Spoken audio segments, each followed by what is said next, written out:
casting the House Galactic Battle. We were casting all day, and oh my god, we're just diving right in. Huh. And spawning in the bottom left-hand corner, we have Wayne on his phone cam. And in the top right, we have stats for Twisted Fairy.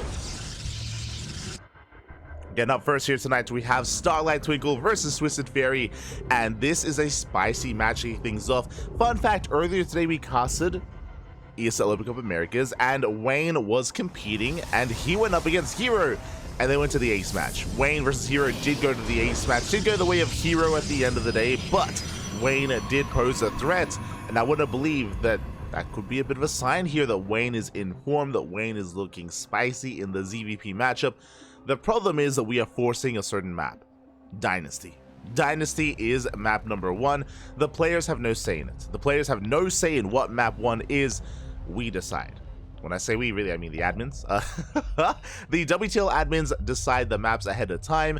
Well, I say they decide the maps ahead of time. They decide the starting map after the players have been chosen. So basically, the teams, they pick the lineup of players, and then bam, the admins assign maps to those players, or to that lineup, to that roster.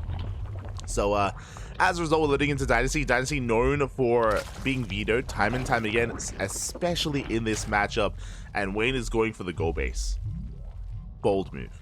Now, the reason why we see this map often vetoed is because in this matchup, I get from Zerg versus Protoss, the Protoss player is free to expand, the Zerg player isn't when it comes to the goal base. The reason for this is because the goal base has a mineral line that is very exposed and can be punished with adepts, with stalkers, with oracles, with void rays, with any range-based units. They can abuse that mineral line. It is difficult to actually take advantage and actually mine for that base, which is why whenever we see ZVP on Dynasty, usually it's an all-in. Usually we have an all-in where you take the gold on the other side and go into a roach all-in, or take your opponent's gold base and go for a roach all-in that way instead. Usually we have a hyper aggression here from Zerg players. Earlier today we casted Solar. Solar went for a different approach, did struggle with it, and yeah, I'm curious if Wayne is going to get away with this gold base. The reason why the Protoss can freely expand and take this base is because early on, Lings and Banelings can't really do much against this, as again, they're melee-based units, not range units. Once we get into Roaches, then Roach Ravager can try to punish the gold mineral line, but before that, we can't really. There we go. There's a Roach Warren. Okay, we're popping off. We have a really fast Roach Warren. That's what, like a 240, 235-ish Roach Warren timing from Wayne. As the Adept does arrive, does the 9 mining time. But really fast rush from Wayne. So Wayne is going for a Roach Rush at the same time. Twilight Council opener from Stats. Stats is going for Glaive Adepts. Both players being hyper aggressive. Stats' goal is to punish the economy of Wayne. Wayne is to end the game. That's his goal. Let's go. Now, so far the Roach Warren has not been scattered. Roach Warren is unscattered. Roaches are already on the way. But again, once again, we do 9 mining time here. It's difficult for Wayne to really sustain his all-in here if he cannot mine for that gold base. There we go. He does go back to mining. Does get back into it. Is the feed on 720? It's a bit blurry for me. The feed is at 1080, but the feed is lower quality. Unfortunately, that's just how the feed is. that's the best feed you're getting, Pappy. Unfortunately, that's the it's very interesting. But now Lings are moving out. Lings are heading across the map, heading out towards that main. Adepts are in position. Adept's going to be able to hold on for the time being. More Roaches are flooding across the map. Wayne committing to his all-in, and can we pull this off? And meanwhile, I believe Stats has yet to get eyes on the Roaches or the all-in, but there we go. The Roaches have been revealed. Stats is fully aware of what's going on, and how does Stats respond? As we're going to be busting through that wall. The Adept is going to be going down. No shield running behind this. No warp in either. No warp. We bust in. We bust into the main base. Adepts are across the map. Forced to recall Stats. He missed the army. He must have missed some Roaches. Pylons are going down left and right. And Stats forced to pull the boys. Probes are falling here in the main base. 9, 10 workers already going down. We do have a lot of adepts. We can juggle our hearts out. The Immortal is on the way. That's already 16 probes going down, and we're not done. We are not done. 19 probes falling. Lings, they bust into the mineral line. They bust into the gold base. Adepts will shut down the Roaches, but what about the economy? What about the probes? Aye. And that's going to be, did I say 19 earlier? 20, 30. 30 probes going down. Again, stats, he should have spotted the army, he should have seen it, but alas, he did react a little bit too late. And we'll feed up those roaches. Now Stats is all in. Now the turns of table. Now suddenly Stats needs to end the game with this counterattack. He does have a lot of adepts. He does, I think, he does have 1 immortal as well. He has 1 immortal, 1 sentry, 11 adepts. And Wayne, all we need to do is survive this. For the time being, sure, we can punish the goal base. There we go, we do force the drones away. Meanwhile, the Ling's looking for us around. We don't commit yet. We can see Stats taking it. So at this point, Wayne doesn't need the gold, not anymore. Maynarding over towards his natural. Adepts threatening a shade. And again, time working in Wayne's favor. The longer this goes on, the better it is for Wayne. He's going for the surround. He collapses on those adepts. The Biles connect. We barely do juggle back some of those adepts, but alas, only four survive. Only 4 make it out. The hatchery is going to go down, but again, the hatchery doesn't matter. It doesn't matter anymore. We're going for another counterattack. We do have a sentry, though. There is a sentry to defend.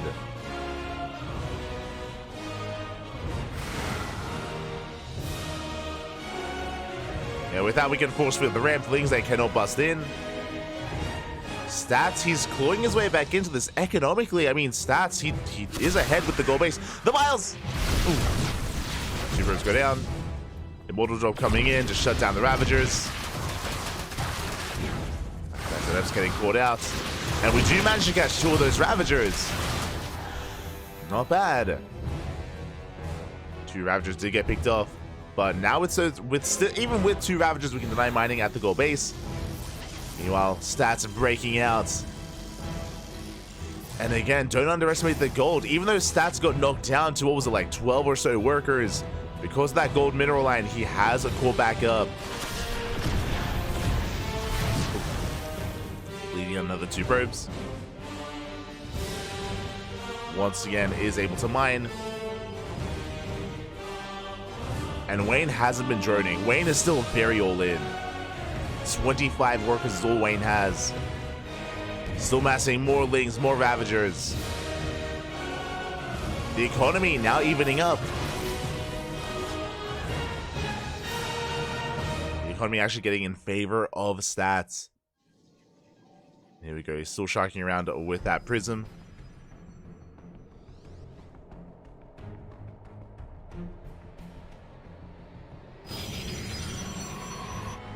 Sharking around, Lings likewise. We do see Stats pulling back. I do like this. If Stats was out in the open, he would get surrounded and biled. That's the goal here, is to surround, lock down the army, then bile it down. Speaking of, knocking down the Cybercore. Cybercore's under fire. Yeah, it's gonna fall. We have 102 Lings. We do catch a Ravager.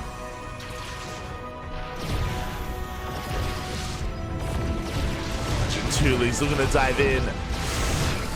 Once again, do we have another force field? Up! We do not. We do not have a force field. Juggling from Stats looking good. Lings are going down. The Biles!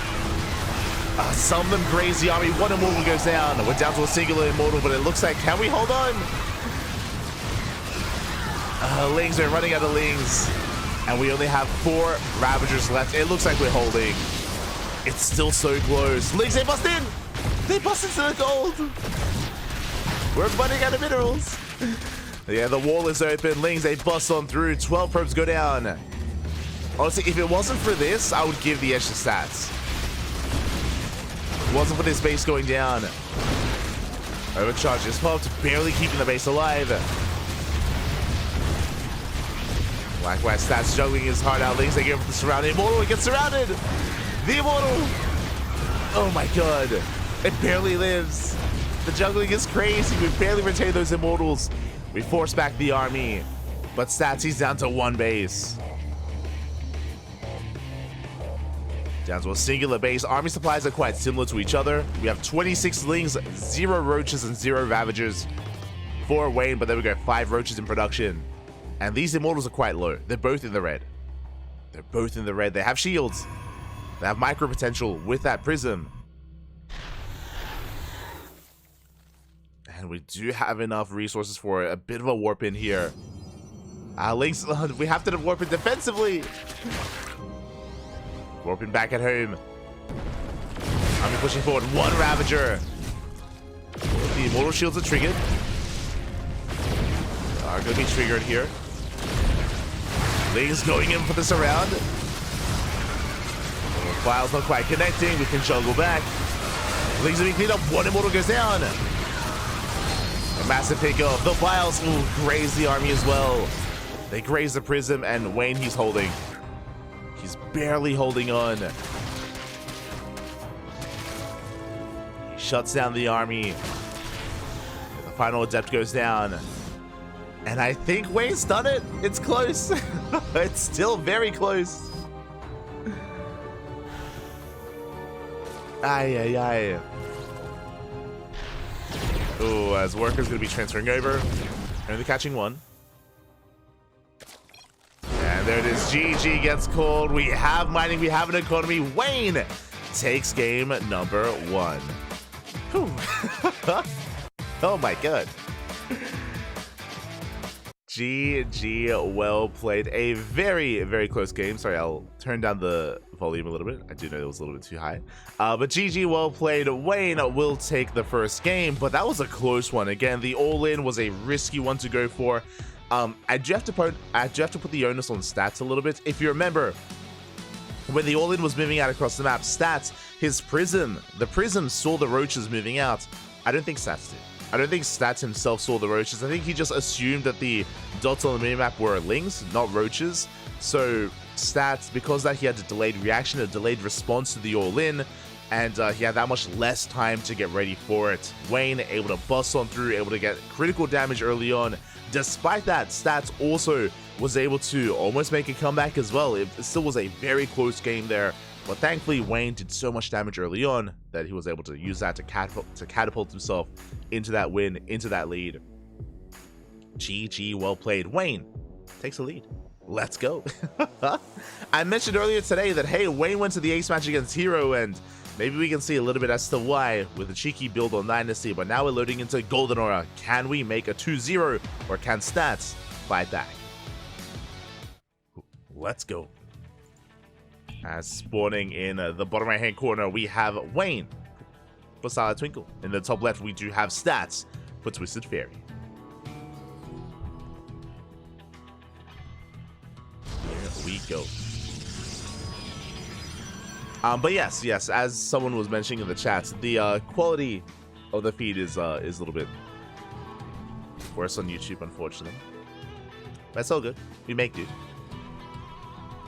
Make do, papi. As for now, it is going to be standard opener here. Looks like a hatch gas pool from Wayne. We're calming things down here on Golden Aura, at least initially. Just because the opener is standard doesn't mean we're not going for an all-in later on.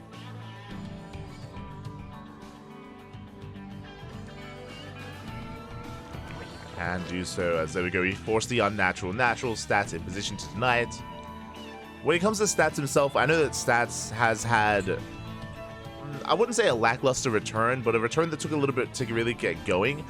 It wasn't until this year. It wasn't until post IEM Katowice where Stats has been looking much more in form. I mean, he's been popping off in GSL, which is why Wayne bringing down Stats in game 1 is impressive.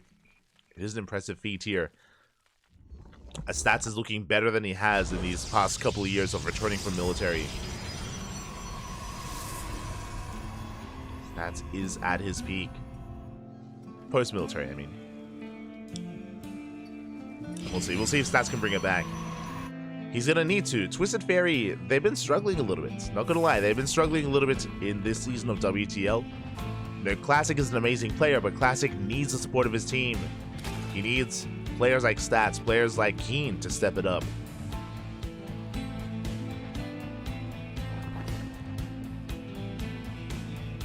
We'll see if they can.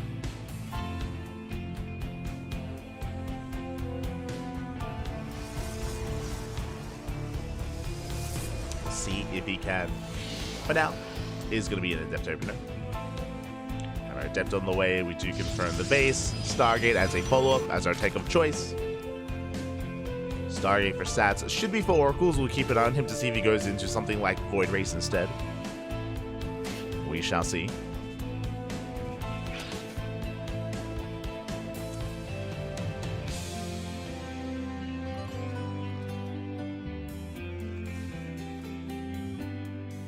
Stats does pull back for a moment. Does pull back. Going to be reinforcing with, I believe, yep, another Adept. There are some players that go Adept into Stalker, but Stats is going double Adept here to apply pressure to flex his micro and try and get some drone pickoffs. Some worker damage. Not committing yet, but you can see on the minimap the second Adept is making his way across the map to meet up with the first. And of course, 2 Adepts do one-shot drones. So we'll see what we can get done. We'll see if Wayne can defend.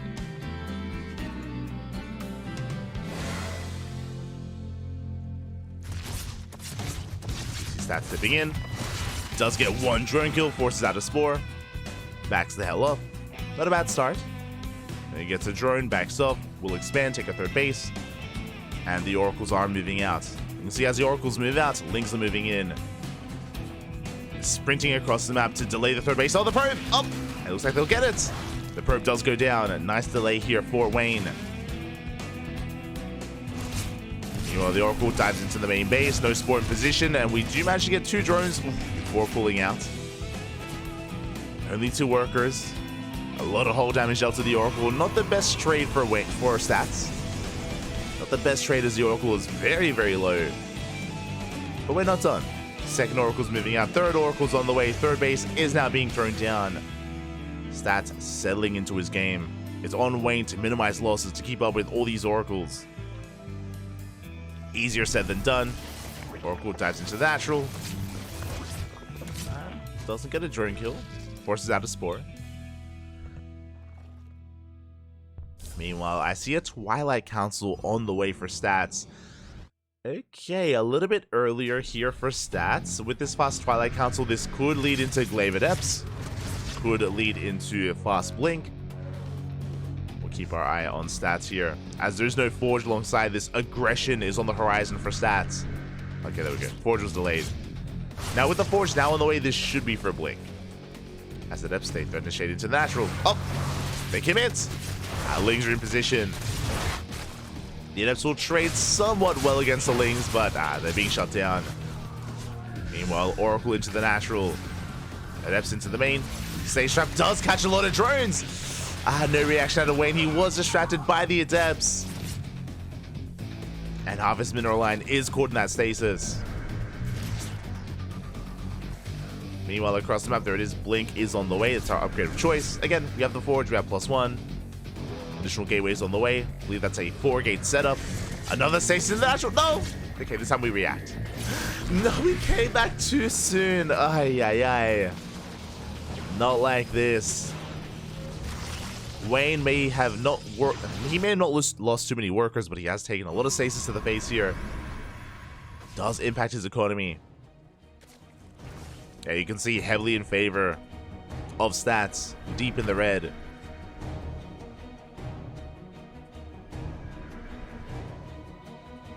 Wayne's still trying to keep up.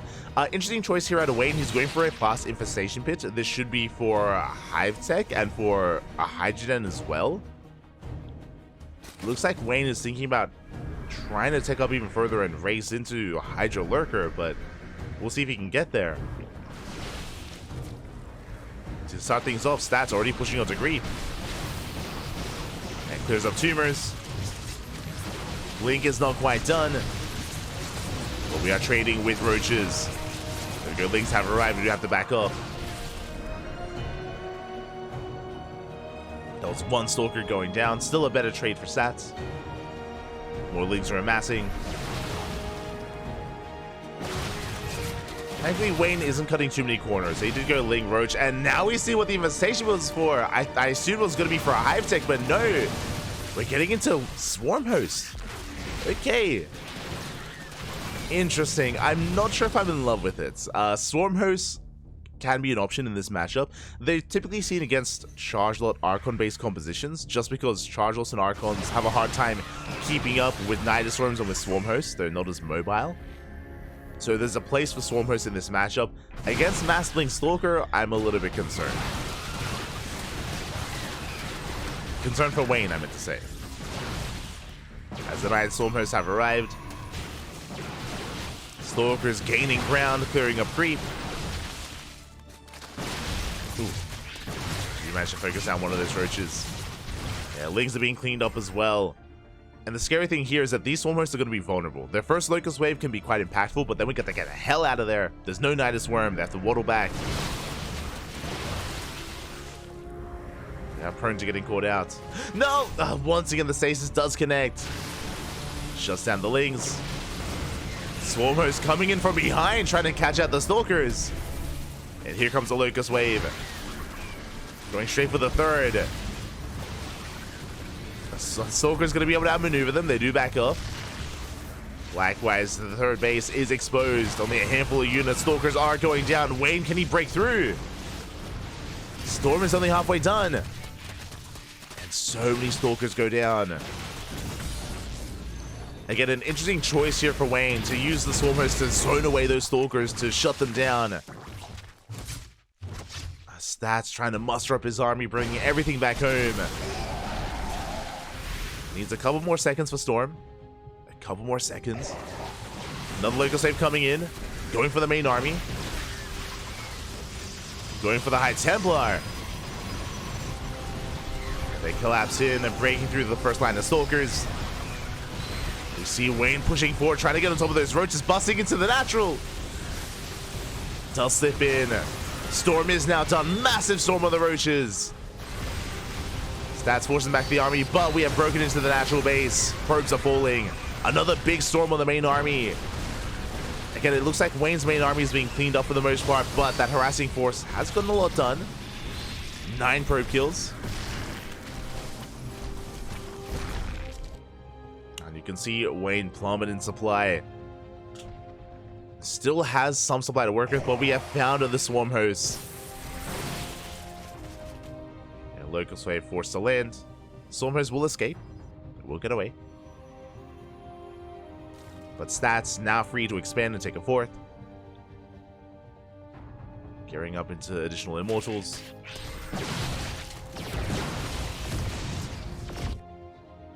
Lings forced back. And now we can see that Wayne is indeed working towards Lurker tech. Making greater use of that infestation bit, working towards hives of the Hive and the Lurker. Do you catch one of the Swarmhosts? Fleet Beacon on the way for Stats. Let's go. Ready for Sky Toss.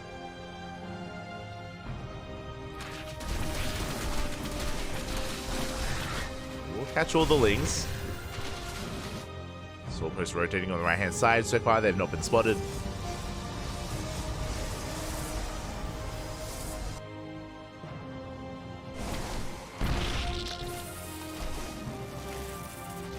Not quite spotted here, as once again Locust Wave is triggered. We force a land, we back up. Oh, don't want to throw away too many Zealots. And Wayne, he has successfully survived long enough to get into his Hive. The Hive is done, Lurker upgrades are on the way, we have 6 Lurkers in production. Wayne, he's pulling this off.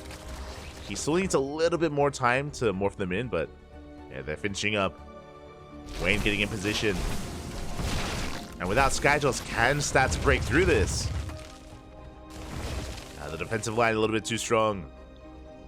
Stats only has the 1 Stargate. Mothership is on the way, but no carriers or Tempest. Not yet. Looking for another way in. Only 2 Lurkers in position, but it is enough to scare Stats away. To scare him off. And there we go. Now we get 2 more Stargates. You can argue that this production setup from Stats is delayed. It is a little bit late. But we're in for a long one. So strap yourselves in, papi. Carrier production has commenced. The Lurkers coming in from behind. The Lurkers are exposed and they're all going to go down. A little bit too ambitious there from Wayne. The Locust Wave gets 8 probes. And we catch the Swarm Host. The Swarm Host, they're completely caught out. Same time, Zell's going to be distracting the main army. Every Swarm Host falls. And we are down to 4 lurkers. Honestly, stats can keep pushing. But we have an extra wave of lurkers finishing up. Stats playing it safe. He's going to play it safe. He's going to back off. Is up to 1 carrier. I believe he's now making 3 at a time. We're strapped in, Papi. Ah, let's go. Okay, there it is. The mass carrier production is on the way. And Wayne, I believe, has not scouted this. I believe Wayne has not seen the main base. He's not aware of the Sky Toss. Okay, now he is. Dust with the mothership and the carrier. And to help counteract that, we need those Vipers. And we need to think about Spire. For now, Wayne trying to pull stats apart. He gets caught out by Stasis Traps. Headed towards the northern base. Oh, Hydras are getting caught out. The Lurkers as well. And massive catch. 2 Lurkers, 3 Lurkers go down. That's a kill on the northern Nexus. But I don't think Stats cares. The Stasis. Catching Hydras and Stats, he's committed. He's moving out. Doesn't care about the army. He's going for the kill. Lurker is not quite done. High Templar looking a bit exposed in the back line, but they're safe. They do push in. Back at home, we have a carrier to defend. And Wayne is in trouble. Oh, the High Templar. Oh, 1 High Templar goes down. Bit of miscontrol there from Stats. But he's got 5 more High Templar where that came from. Plenty of Storms, plenty of High Templar. Back at home, Zealots do defend. And GG gets called. Wayne gets picked apart. Not ready for the Sky Toss. Not ready for this kind of game state. And Stats will tie things up 1-1. GG. GG, well played. That was an interesting look at his stats. It looked like he like didn't know what happened. It's like, what's going on, Pat? GG, well played. Stats does take it in the end. That was an interesting game out of Wayne. He was able to achieve a little bit early on with his first wave of Locusts. It was impressive that he caught all the Stalkers. But after that, he kind of lost his momentum, and Stats was able to stabilize on his 4-base economy, start working towards Sky Toss, able to take better fights and better trades. And again, Wayne, it took him a little bit too long to really get into his stride. He never got into any Vipers. Never any Vipers, never any Spellcasters. Of course, no Spire either. He was being very active with his Hydra Lurker Roach. He was being very active, and he bled out too much. He was bleeding out a lot of Lurkers, a lot of Hydras, just trying to be too aggressive out on the map, and it led to a massive counterattack. Stats could not be stopped. GG. GG, well played. With that, we have a tied up series. We have a tied up series 1-1 between Starlight Twinkle and Twisted Fairy, and now we're getting ready for our next matchup for Krystianer versus Keen. Let's go. Krystianer versus Keen is going to be coming up next. Oh, I remember this. Okay, let's go. As we're getting ready for our next PVT, our players are setting up. Now, I mentioned before, I mentioned it again. The reason why we didn't cast this tournament live is this reason. Do you see where Krystianer is? He's at the LAN. On Saturday, we casted for 12 hours straight. There was a LAN in Poland. It called the House Galactic Battle. We spent all day casting it. And organizers were more than happy to accommodate and allow Krystianer to play WTL instead first before getting back into his LAN. And here we go. You have in the top left, bottom right, Krystianer for Starlight Twinkle. And in the top left, we have Keen for Twisted Fairy. For those who don't know, Danskik is the organizer of the LAN. Yes. He is the organizer of the LAN. He was also the host. Great guy. Great guy. Is that Keen's laundry? No, it's your laundry. You were wondering where your clothes were. He has them. He took them, means horns. Where are your clothes? Here we go. We are going to be settling in to our PVT into Game 1 on Oceanborn. Let's go. So again, it's going to be a double gas opener here out of Keen.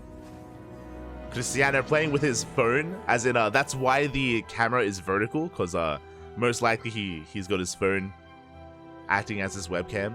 Love to see it. Beautiful. Tell him to give him back. Oh no. Not like this. Keen's the captain now. We have no say. What can we do? But yes, it is Commander Keen, of course. Keen was competing last season for the Kwangdong Freaks, if you recall, but now is competing for Twisted Fairy.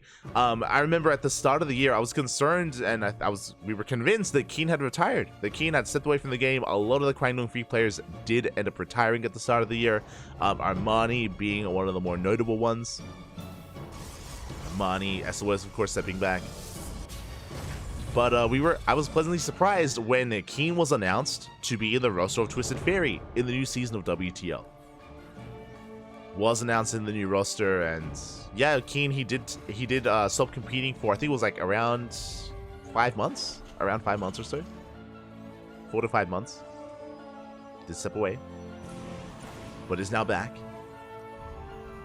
And we'll see how Keen compares to a player of the caliber of Krystianer, as we have our Twilight Council opener. Now, Krystianer, he was popping off this weekend. And I do recommend watching the VODs of the House Galactic Battle. Krystianer was looking very impressive. He was on fire, looking like the best player in Poland. But the reality is that we were missing someone. We were missing someone at House Galactic Battle, as it was their mother's birthday.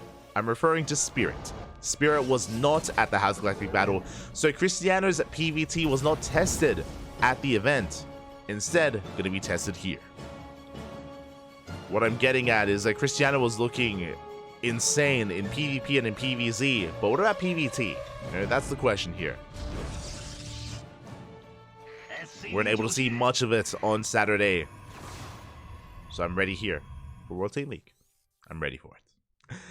For now, it's going to be that Twilight Council opener into Blink. Blink is on the way, additional gateways as well.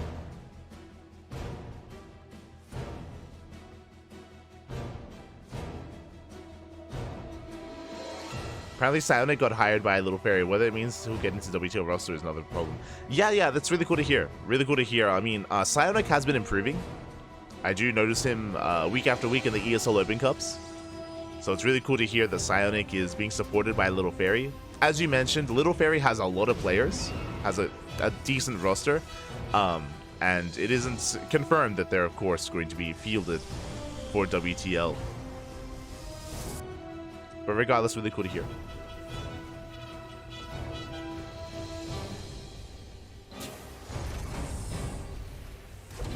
I'm curious as to, like, I don't know much about Little Fairy. To begin with, I assume that Little Fairy, and I think it still is a Chinese team, but they reached out and they support like a lot of European players, or they have supported a lot of European players in the past. So yeah, it's interesting. Do appreciate it.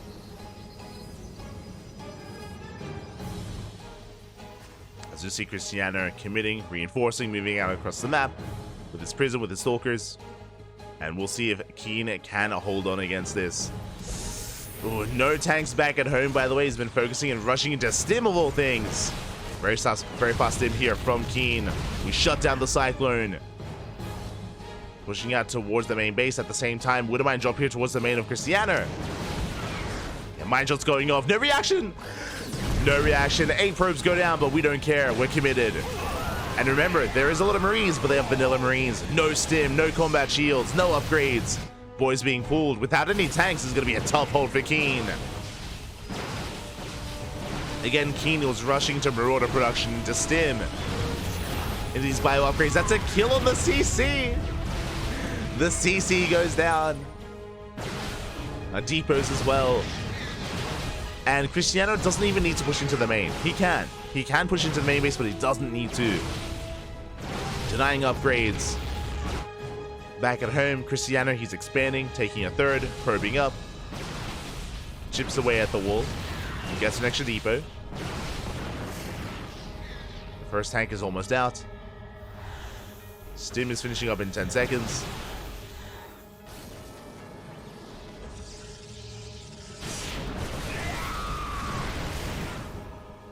Stim is finishing up, and with that, Keen is going to be able to hold on to his one base. And the Widow Angel comes back in. Up! We pull away. And this time a much better reaction. 2 probes to 2 Widow Mines. We do shut this down. And now the win condition here for Krystianer is just contain. Just contain Keen on one base for as long as possible. And we're getting even more than that as we dive into the main. 4 SCVs go down. And the Stalkers do get out. And again, this is all we need to do. Just contain our opponent, stand outside the natural, delay any kind of CC, and likewise, hopefully not be too greedy. You know, Krystianer, he's on 3 bases, he's working on charge, gateway explosion. Just have to make sure we don't skip too many warp ins. We don't fall too far behind.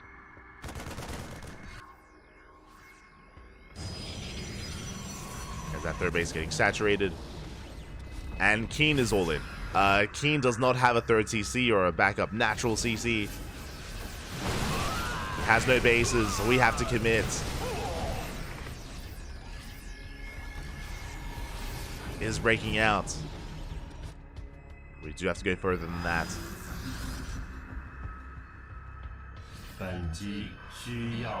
Prism going back into the main, and we're forcing out stims. We do shave off some Stalkers. And there we go. The boys, they have been pulled. It's all or nothing here for Keen. There's no macroing out of this. Not anymore. It's all or nothing. And with all these Marauders, I mean, hey, we can break through some of these Stalkers. CC has to lift. We recall back home. Cells have arrived. Tanks are sieging up. The Bio Army a little bit too exposed there. A lot of Marines already going down. And we are shutting this down. GG gets called. Krystianer. Do you recommend it? US West. I'm like, okay. So he is primed. He's ready for it. And here we go. In the bottom left-hand corner, we have Krystianer for Starlight Twinkle. And in the top right, we have Keen for Twisted Fairy. It could be Danielo. He's on Sidestorm. Yeah. Okay. I was trying to think. I was like, is there anyone left on Sidestorm that's also in Poland? I was trying to think. I was like, I mean, Geralt, yes, but Geralt has the modern Sidestorm jersey. So, could be Danielo. True. Could be Danielo.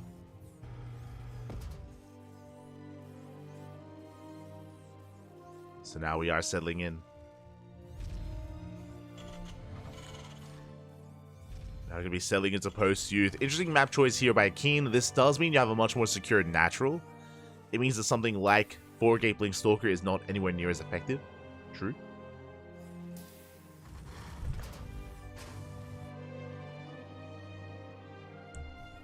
I've been winning too if I got kisses afterwards. Smooch. That's why we don't win, Papi. Nah, but it's really cool. Really cool that Krystianer has a lot of support.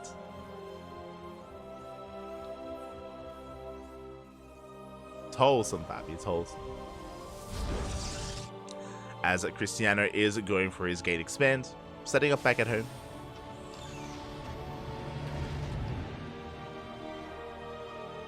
Setting up back at home, and we'll keep our eyes on Keen mostly here. Again, with this map of choice, I'm sure Keen has something interesting in store for us, something special. I mean, the hybrid base is already a big advantage here. The likelihood of this being a Stargate over, meanwhile, nice stutter stepping out of Keen. Just shut down the probe. Nicely done. Probe gets shut down. We have a factory follow-up.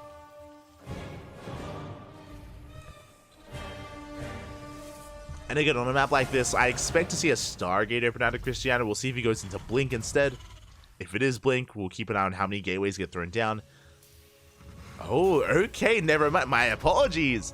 It is not a Stargate opener. It's not a Twilight Council. It is a Robo opener instead. This I appreciate. With a Robo opener, it's actually very safe. It's a very safe build, but it allows you to rush into Colossus. It allows you to get into a really fast bay thereafter and into Colossus production. It is I would say, a more tech-heavy and defensive style, just because you don't have Blink Stalkers to be active, you don't have Phoenixes or Oracles to be active either. For the most part, you're stuck at home. You can harass with a Warp Prism. You can go Warp Prism first, then followed by tech. That is an option here for Krystianer. If you want to be a little bit more active, we'll see.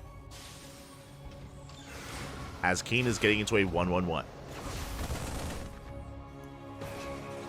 It's a 1-1-1 opener. Meanwhile, Krystianer, yeah, he doesn't waste any time with any kind of Prism or an Observer first. No. The Bay has been thrown down. We are rushing into Colossus. Now, what this means is that Krystianer is going to be, for the most part, stuck at home. It means that he won't be able to be applying much pressure at all, or much aggression, at least until we hit Critical Mass of Colossus, until we build up an army. But again, because how defendable post-youth is, I mean, it's difficult to really be too aggressive, even with Blink Stalkers or even with Phoenixes. So I do like this approach from Krystianer.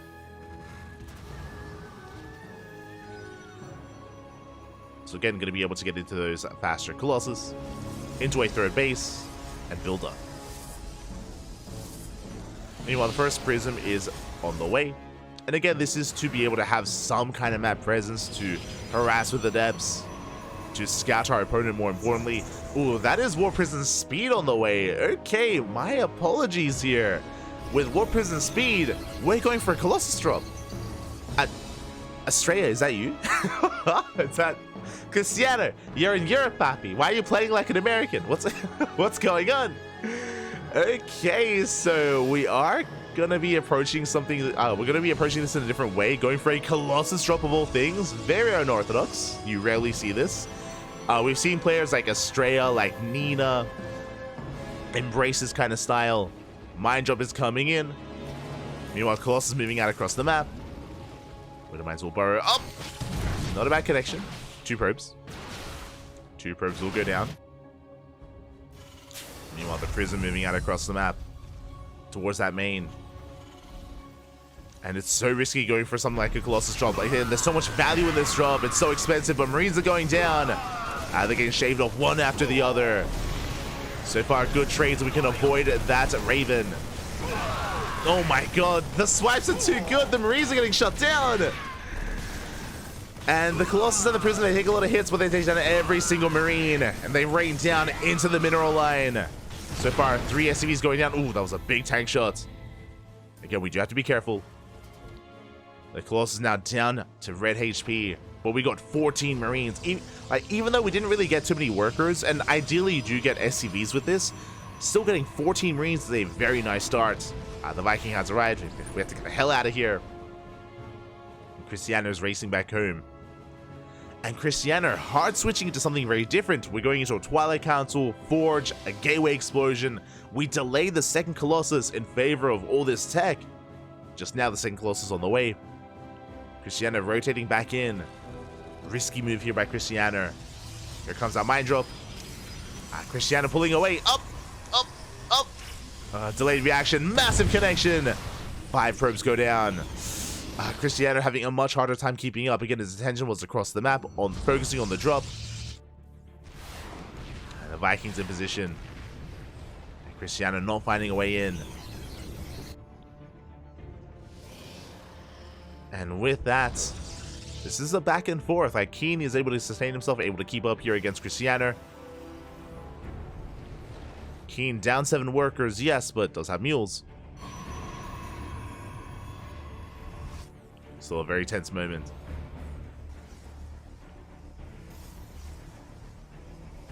Very tense moment here as the Prism is moving out across the map.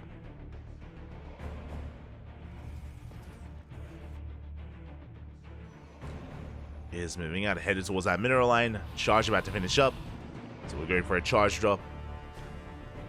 And charge is now done. But we do have Marines in position. Marines are ready for it. So Keen just being contained. That's quite an amount of Raxes.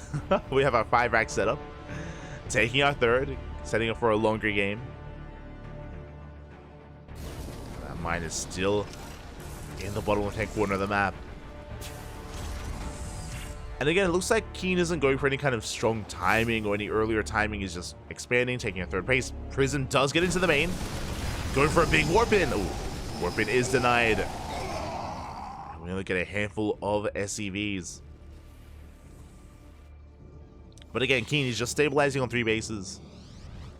Macroing up. Widowmine coming back in. This time, we do react in time. Whew. Widowmine is finally cleaned up. And now Krystianer has the second robo. We're going into double disruptive production.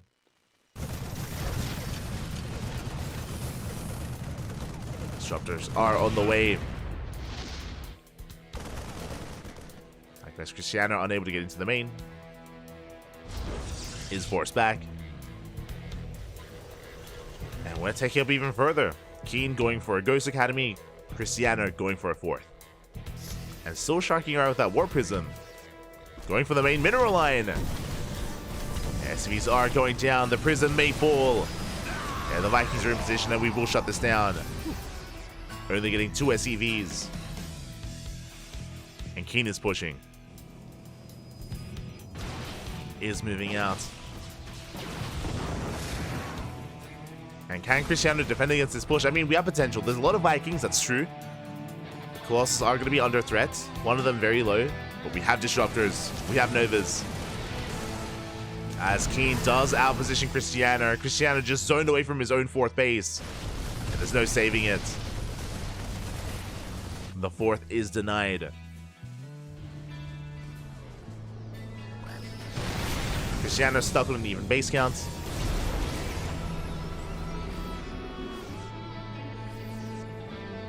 The Mancho going up. Ooh, takes out the Stalker.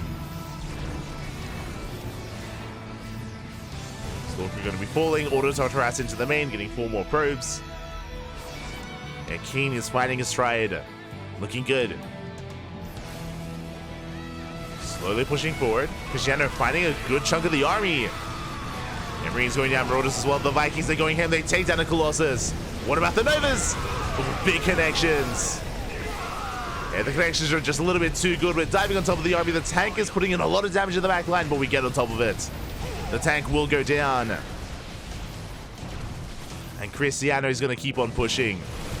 Now, this did cost him all of his Colossus and Disruptors. It was a messy fight. It looks like it's just too much. The Vikings are going to have to land. The boys are being pulled. Vikings now going to be landing. But reinforcements have arrived, and we have a Disruptor. And Krystianer looking to snowball out of control. Never goes off. Ooh, connects with the SCVs. And it looks like we have done it. Krystianer, Papi, not just looking good in the PvP or against Zerg players, but also here against Keen, against the Terran. And more Zealot reinforcements trickling in. The Disruptors did go down. But we've gotten 25 SCV kills, and we're not done. 28! 28 workers going down. There's a tank in the back line. We can focus it down as well. It looks like Keen is barely going to hold on. Just barely, but GG gets called. The writing is on the wall, and Krystianer and Danskik takes the series 2-0. Let's go. GG, well played. Krystianer, not playing from home, playing from the LAN event. We are jumping in, spawning in the bottom left-hand corner. We have Cham for Starlight Twinkle. And in the top left, we have Classic for Twisted Fairy. Again, I need you to know that I'm not crazy. Like, keep an eye on Classic. See whatever he sips from his mug. I'm pretty sure it's a Pikachu mug. Or at least it's yellow with a black thunderbolt. At least. Yeah. For now, we're settling in. Classic going for a standard gate expand. Cham, my eyes are definitely on our Zerg player here. As Cham is an animal. And we love him for it. Do love him for it. There we go, going for the natural expansion. Settling in. Now, one of the big features of Amphion is how secure your third is. The third base on this map can be very secure if you expand at the triangular location, and it can be very difficult for Zerg players to try to punish it and apply pressure.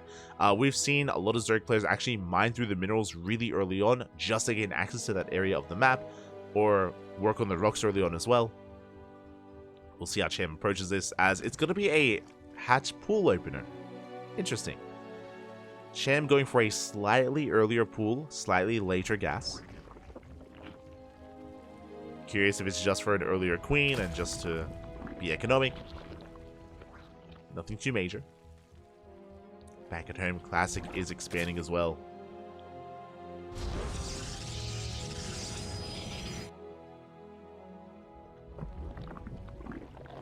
Here we go. Again, when it comes to Amphion, as aggressive as Cham is, and as much as I would love to see some kind of Ling Roach-based all-in off of 3 bases, Amphion is just not the best map for that. Because of the defendable third base, because of the defendable natural as well, there's a ramp coming into it, which is a unique feature, something that we see only on Site Delta and Amphion as well. Does make it that much more difficult to push up into the ramp, into the natural. Post-Youth is the other one. And we have our tech of choice. It's going to be a Stargate opener out of Classic. Standard opener here so far from our Protoss player. Should be Stargate into, I imagine, Oracles. We have seen some players try to play with Void Ray into Sky Toss on this map. The reasoning for this is because how defendable and how many corners you can cut on this map. Likewise, the main base is a little bit exposed as there's kind of dead space right outside it. So we have seen players try to have some fun with some Tempest Rushes. Classic is one to embrace that if you give him the opportunity. For now, Oracle. For now, it's going to be an Oracle opener. Adept does shade in. We'll shade on out.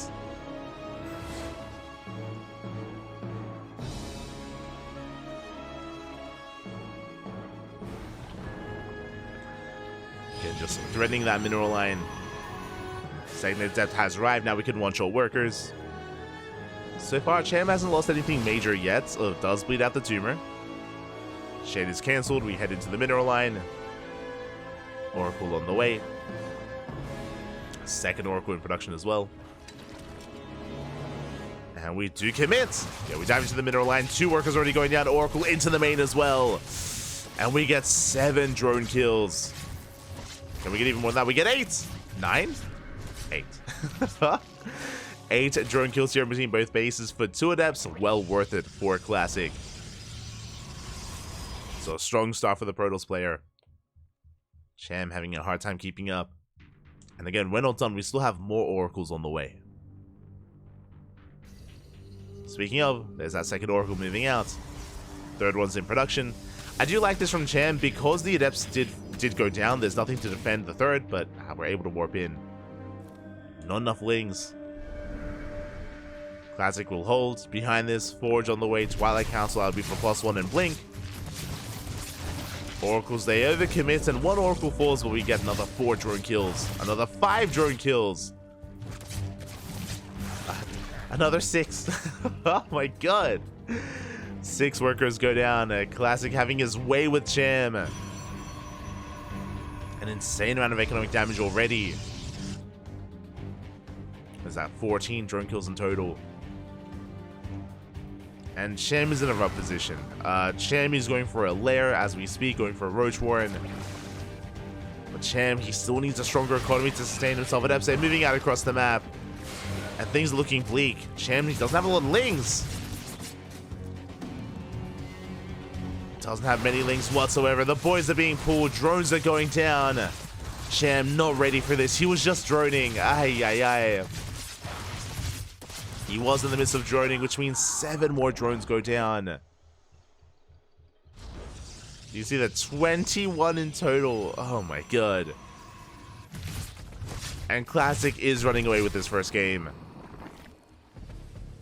He's done a devastating amount of damage. Behind this, he's freely just teching into a Robo, into Temple Archives, Archon, Storm. Classic is looking quite comfortable. And Cham needs something to go his way. There you go. We're risking it all. We're going for a Spire. This makes sense. Spire is a way to bounce back. If it goes unscattered, then maybe Cham can do some counter damage and equalize.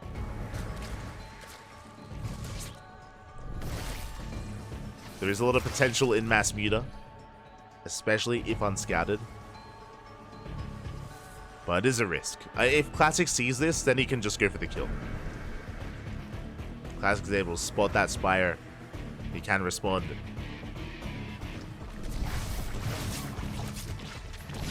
Diving into the natural, getting 2 more drone kills.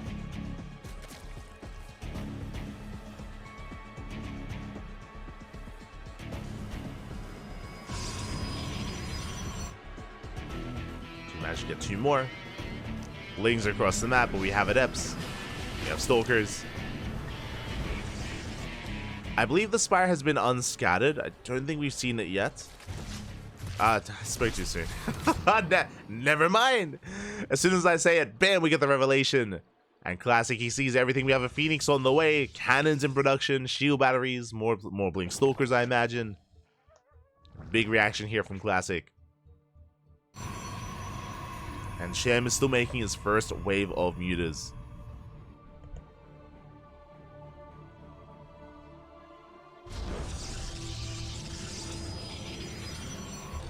The first wave on the way. Phoenix reveals itself. We have a second Stargate in production for a double Phoenix production.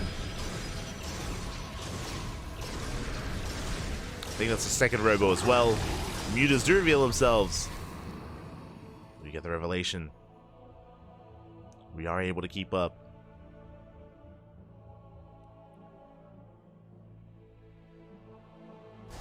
Classic even throwing down a Flea Peak, and that should be for Anion Pulse Crystals. That should be for Phoenix range.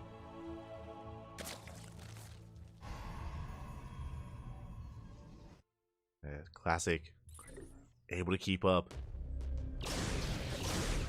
Cham doubling down on mutas. And there is a chance where maybe he can try to catch these Phoenixes. Or even avoid them. Speaking of, the Phoenixes, they catch the mutas. Damage done, pull back.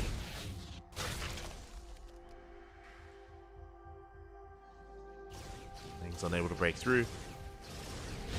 And so far, these mutas haven't really done anything. They haven't gotten into a mineral line yet. They haven't really caught Phoenixes until now. They try to. But we have the overcharge. Classic does respond in time. Chasing down the mutas. Getting very up. Delicate micro. As Stalkers, they come in for the surround. Shut down a decent chunk of mutas. You'll see Cham reinforcing with Lings and Roaches. More mutas on the way. Ooh, massive stasis. And Cham has to back up. Likewise, he also has to respect the High Templar. Leaf Storm is done. You just say dive into the main base, and it looks like we will barely deny +2. Just in time.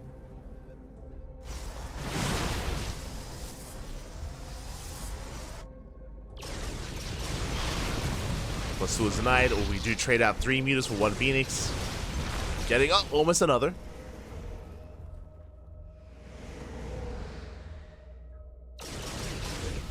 Phoenixes are quite low. Phoenix Rage is on the way. We have double Immortal production as well.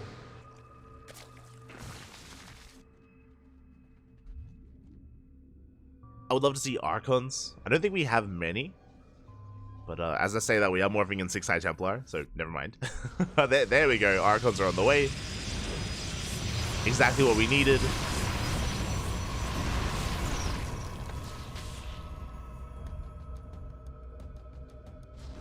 And Archons, they can do well against Lings, against mutas. Against most of what Cham has. Cham is maxed out, but again, the soup does lie. I'd say there's still more potential with Classic's army. Cham could still avoid the main force and get into a mineral line. It's still possible. I love that we have sprinkled in a couple of Corruptors. That's kind of the backbone of this army against the Phoenixes. The main base, depower some gateways. Trying to camp the Stargates as well. Stargates under fire. Corruptors, they do hold the line. At the same time, Lings, they pounce on the main army. Match catch a couple of workers. Cham has to back up.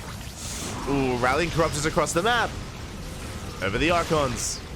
And mutas are going down. You can see Cham's army supply plummet. And here comes the push. Oh, here comes the death blow of an army from Classic. He's moving out across the map. The mutas get cleaned up completely. Ooh, as we force a recall. We force a recall back home. Classic pulling back. But the Phoenixes, they take down every muta, every single corruptor as well. Stasis catching the army. And Classic is maxed out. Classic is maxed out at this point. Cham is hurting. He lost so much supply earlier. Lost so many mutas. And here comes Classic. The Stalkers, the Archons, the Mass Immortal as well. There's just no answer to this. There's nothing left. GG gets called, and Classic will take game number 1. Whew. GG. GG. We are diving in and spawning in the top right-hand corner. We have Cham for Starlight Twinkle. And in the bottom left, we have Classic for Twisted Fairy. Here we go, Cham. Okay, not going for the gold as his natural, going for the hybrid base initially. Here we go.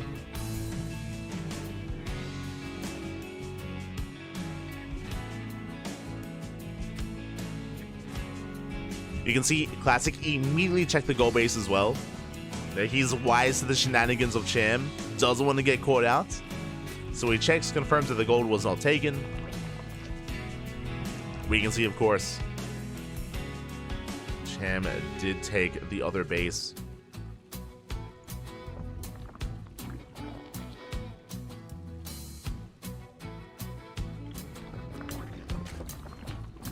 Just updated the title.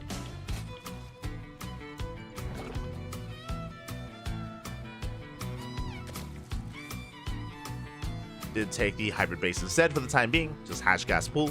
Send the opener out of Cham. But again, we'll see what he has in store for us here on this map. Probe being annoying as possible. Tasing away at those drones. Mining those minerals. Likewise, Classic going for his own expansion as well. Going for his own natural. Classic, oh my god, Classic being a little bit too cheeky. Will lose the probe. Nice little win for Cham.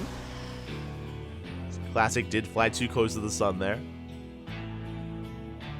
Probe is shut down. Meanwhile, Classic going for a Stargate opener. Hidden behind his natural. Will be a little bit more difficult to scout. Because of that, Cham may believe the second pylon was proxied. As here we go, there it is. I was like, there's no shot we don't rush into the gold at some point, right? There it is. The third base is being taken as the gold. And Cham does not scout the tech, does not get eyes on the Stargate. Barely does miss it. Now with this gold base being taken, Cham should be main-arting over to saturate it as quickly as possible. Adepts are moving out. Now what I'm concerned about is it's not easy to defend the gold base and your main and natural, just because of how spread out they are. And we saw how much damage Classic dealt with the standard opener last game, right? With vanilla adepts and with some oracles, we got 21 drone kills. So I am a little bit concerned. One adept does go down. We'll see if Cham can minimize his losses and actually make use of the gold. Oracle's moving out. Is zooming across the map. Does come from the gold base. No saturation yet. Cham is massing lings. That's a lot of lings. That is a lot more than we should be seeing right now. The reasoning for this is because Classic is expanding, taking a third. Twilight cards are behind this. Third base should be denied. I don't see a forge. I don't see a forge for a Classic. What does this mean? This could be glaives. This could be glaive adepts. Stalker and adept, they do manage to move out in time. But we have a swell, a surge of lings moving out, going for the surround. It looks like we will get it. Yeah, forcing a recall. Adept goes down. So does the Stalker. Recall doesn't save them. We get a full surround here on the third base. At the same time across the map, 2 drones did fall to an Oracle. And there it is. We have confirmation. Glaive adepts. Okay. So again, because there was no Forge, we assumed it would be Glaives. Which means Cham with Pure Ling is not going to cut it. I'm concerned. More adepts are revealed, but that should be normal. No tell yet. Behind this, Cham is droning. Still on 1 gas. There it is. Roach Warden is on the way, thankfully. As we will need those roaches. Without them, it's good. Things are going to get out of hand.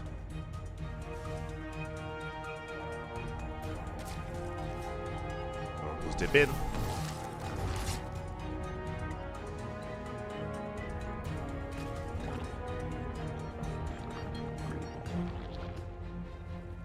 They do dip into the main, and damage is starting here. It is adding up. 5 workers go down. A good start here for Classic.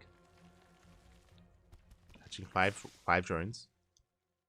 11 roaches on the way, but Classic hits first. Glaives finish up in 5 seconds, and we're going straight for the gold. We have Glaive Adepts. We have the Oracles. Queen gets caught out. We do go for the mineral line.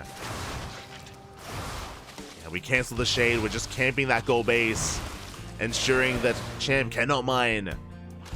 Catch 2 workers. Catching roach reinforcements as well. Good pickups. And we come into the shade. The armor rush is lying in wait, but we're going for the mineral line once again. Wedging ourselves in between the mineral patches. Ling's going for the surround. Oh, we commit. Ling's in position. Nice catch from Cham. Very impressive. Adepts are being cleaned up, but they get into the mineral line. Drones are going down.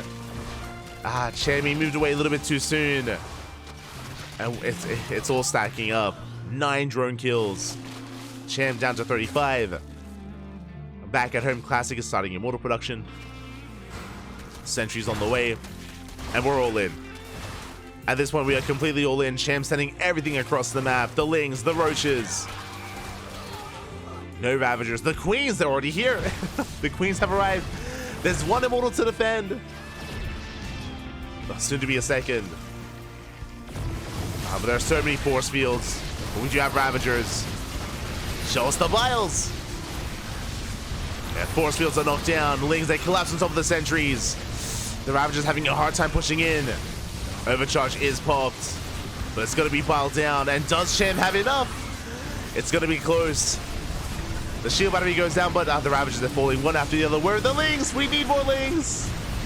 And we don't have them. Classic, he's holding. He shuts down the army. GG gets caught, and Classic will take the 2-0. GG, well played. Again, the Glaive Adept follow-up did catch Cham off guard, did cripple his economy, and that did impact the all-in. Meant that Cham had that much less to commit. And we're going all the way to the ace match. Let's go. We're going all the way to game 7, and here in the ace match, I feel it's got to be the PvP, right? No, it depends. It depends. I do know that Krystianer had to play in WTL during the House Galactic battle, but I don't know if he was also available for the ace match. I would love to see a PvP between Krystianer and Classic, but again, I don't know if Krystianer is available. If he isn't, Wayne might step up instead. I feel like the ace for Twisted Fairy needs to be Classic. From the side of Starlight Twinkle, it could be Krystianer or it could be Wayne, depending on who's available. It's got to be one of them. Does have to be one of them. Who is it gonna be? Hoping for Wayne versus Stats. I don't think Stats is coming out as it. It's gotta be Classic, right? But maybe. If Classic is maybe unavailable, you know, if he had a little bit too much Pikachu coffee, then maybe Stats steps in instead. Again, I feel like for Starlight Twinkle, it depends on whether or not Krystianer is available. But again, he was competing in the House Galactic battle.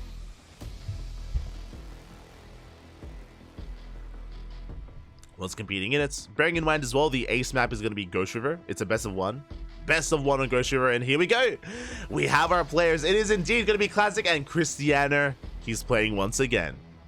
Once again, Krystianer playing from the gaming bar, playing from the LAN. Was able to find time in between his matches. And Krystianer, he already took down Keen 2-0, but Classic is a different beast. He is a different beast. This is going to be a close one. I favor Classic. I favor Classic overall, but in a best of one PvP, anything can happen. Krystianer does have a chance. You know, he's got the home field advantage. He's got a crowd behind him. True, true. Got all the other Polish players in the area as well. Can give him some advice. Can help support him. We'll see. We'll see if he can. As for now, we are going to settle into this. Again, just the one game.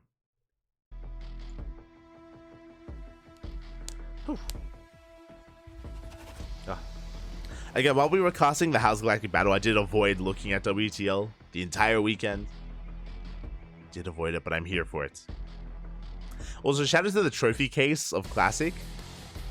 He's got his trophies in the background. Beautiful. You love to see it. Do love to see it. Got the pro plushie as well. As we are settling in. And spawning in the top left hand corner, we have Krystianer for Starlight Twinkle. And in the top right, we have his opponent. We have Classic for Twisted Fairy. Here we go. It all comes down to this. It all comes down to the ace match.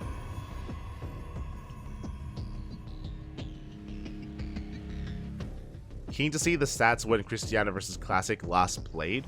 True, true.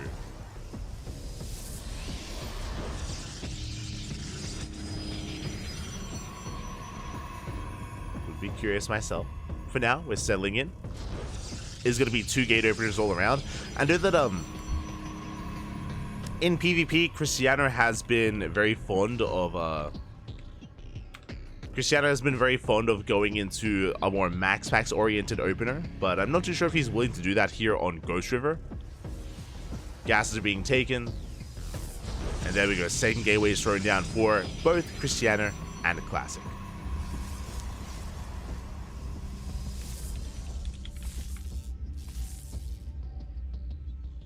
They are thrown down.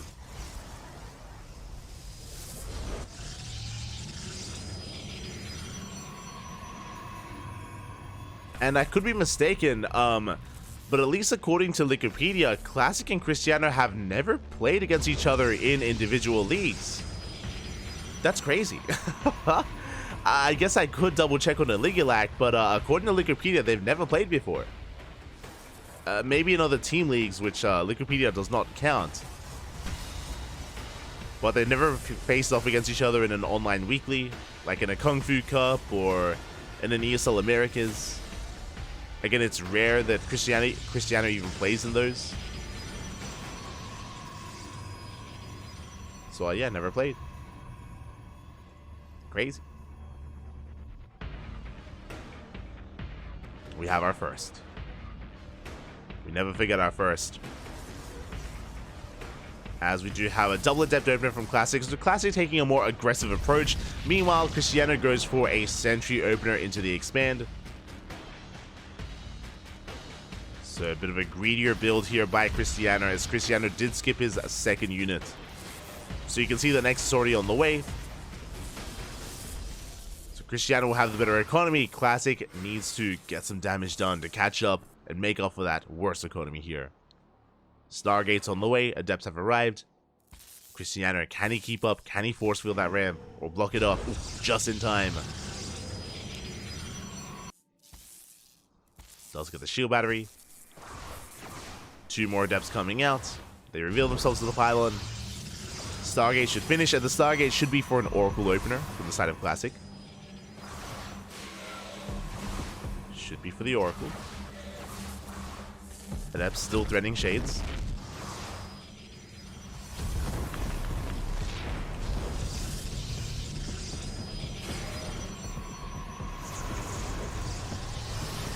SC2 still throwing those shades.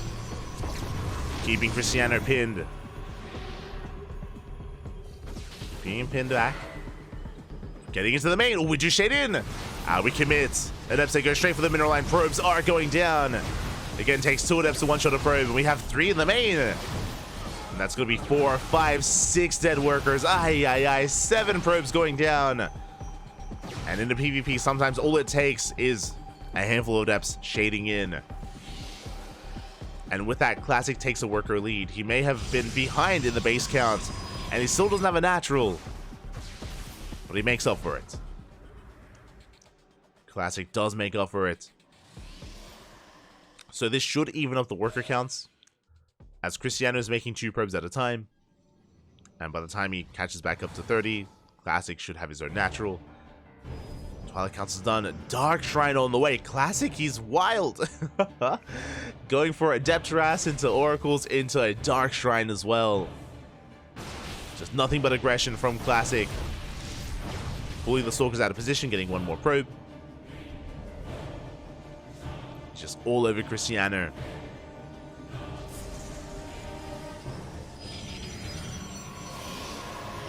And this is Krystianer going for the Robo. Getting into his own blink. Hallucination. Have we seen the Dark Shrine? That I'm not so sure about. We have. Whew, okay. Dark Shrine is spotted. Dark Shrine is cancelled. Classic respecting Krystianer. Recognize that he got scouted. Does recognize it. Does cancel. And we'll start working towards the 3rd. Speaking of, Krystianer is the first to expand. Takes the 3rd base. Classic should not be too far behind. There we go. His own 3rd is also on the way.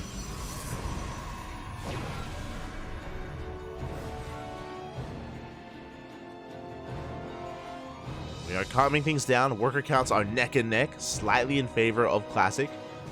41 to 40 probes. Again, that worker damage earlier was necessary for Classic to keep up with Krystianer because his expansion was so late.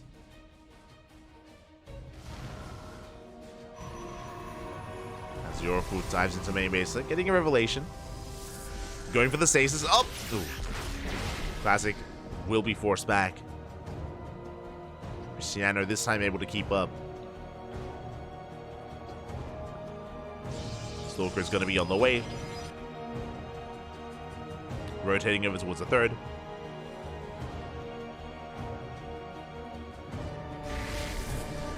Likewise, Oracle into the natural as well.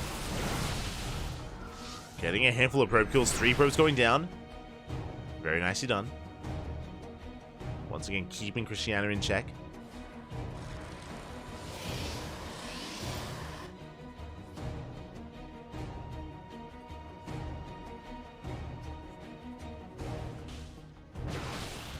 Does keep him in. Adept Harass not as successful for Krystianer. Gets shut down.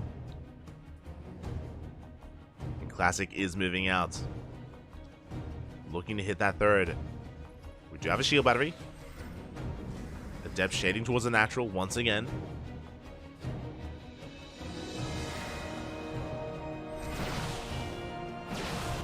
Krystianer does defend at the same time. Stays trap into the main. The main army pushes towards the 3rd. Krystianer does hold the overcharge. And will hold on. Stage trap does connect. Catching 3 probes. And Classic just testing the limits here of Krystianer's attention. Pulling him left and right. Both players expanding. Both players taking a 4th. The game is still quite close between both players. Classic has been finding the edge here. Every now and then he gets 1, 2, 3 probe kills. Time and time again. As a result, now has the economy to get into and invest into Immortals, Archons, Charge Lots.